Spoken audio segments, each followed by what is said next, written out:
The water cycle affects all biogeochemical cycles. Water is the medium for all biochemical reactions, and it plays key roles in nearly every environmental system. Water carries nutrients, sediments, and pollution. Water even returns atmospheric pollutants back to the surface through rain and snow.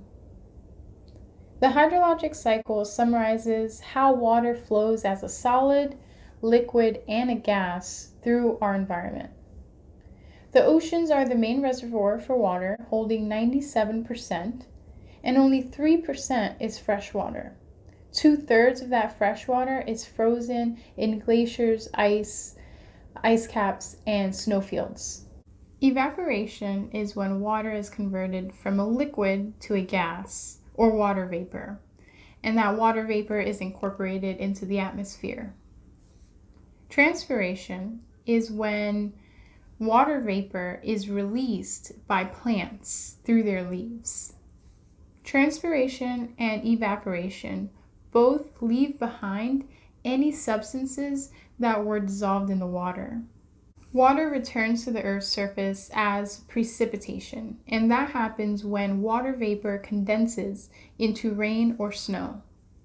Some precipitation and surface water soaks down through the soil, sediment, and rock, becoming groundwater.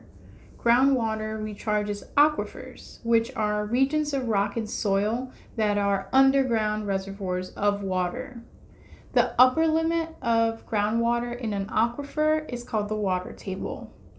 Groundwater can become surface water again when it emerges in springs or flows into other surface waters like lakes, streams, rivers, and such. Our impacts on the water cycle are extensive. For example, damming rivers slows the movement of water and increases evaporation. Removing vegetation increases runoff and decreases infiltration, which impacts our groundwater supply, and transpiration. Withdrawing more groundwater than is replenished lowers our water table. Air pollution can even change the nature of precipitation. Human activity impacts every aspect of the water cycle.